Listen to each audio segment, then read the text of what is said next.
It's Sunday morning with Mark Sainsbury. Time to talk business now, as we do every Sunday morning with Dr. Harold Hillman. He's a managing director himself, a leadership coach, author, celebrity speaker, and he had a best-selling book, The Imposter Syndrome.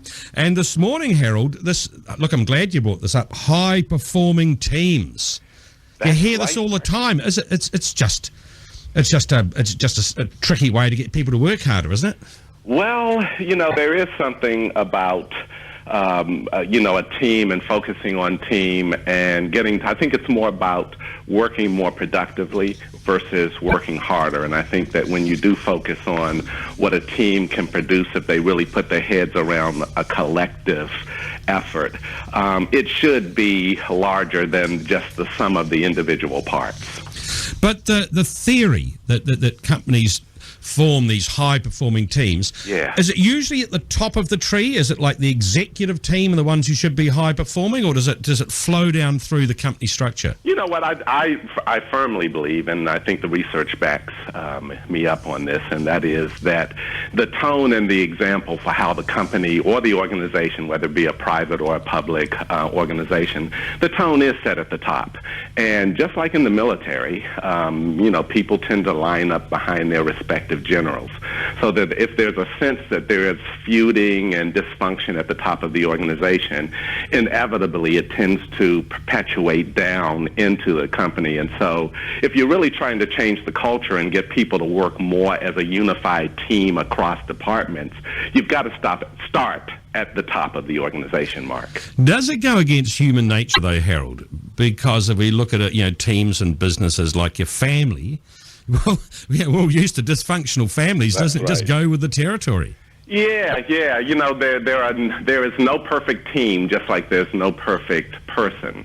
And so that comes with the territory, sort of the dysfunctionality, if you will, of being human. And so you're always going to have little flare-ups and things like that. But in a dysfunctional family, you can sort of hide Uncle Bob and Aunt Betty up in the attic if their behavior gets a little outlandish.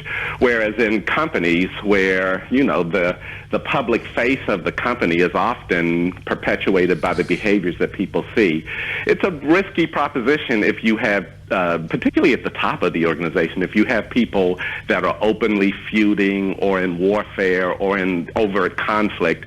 It can cause people to lose a bit of confidence about how that company or organization is going to perform long term. Because you must often get a company where you've got someone leading the company, the CEO, the big boss, and the next layer below are all jostling for position to take over. Yeah. Doesn't that work against getting them to perform as a team? Because each one's going to look at trying to trip up someone they see as a rival. It's a crazy thing, Mark, because, you really do have to keep that in the forefront of your mind. People do have ambitions. They do want to succeed and land in very senior roles, but you also, the fundamental foundation that sits under a high-performing team is this thing called trust. And that's really at the essence of trying to build a strong team. Do I trust the person sitting next to me or across the table? Am I willing to be imperfect in front of this person? Can I ask them for help? If you feel that you're competing with people around the table, there tends to be less trust, less candor, less honesty. And that's disconcerting when it comes to the decisions that are made at the table.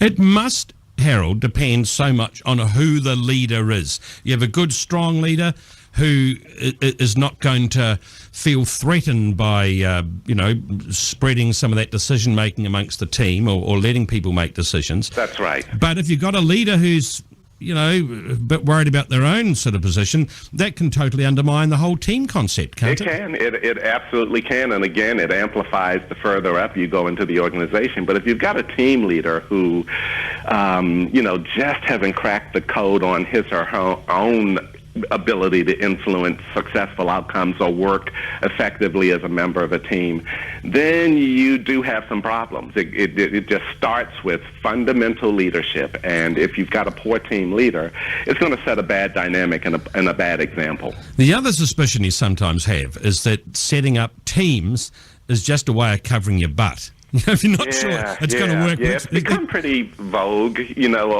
I'd certainly say since I've been working in the corporate sphere, it's been pretty commonplace now. And I think most younger CEOs coming out of B schools with MBAs, I think everybody knows, look, you do have to put some focus on teams.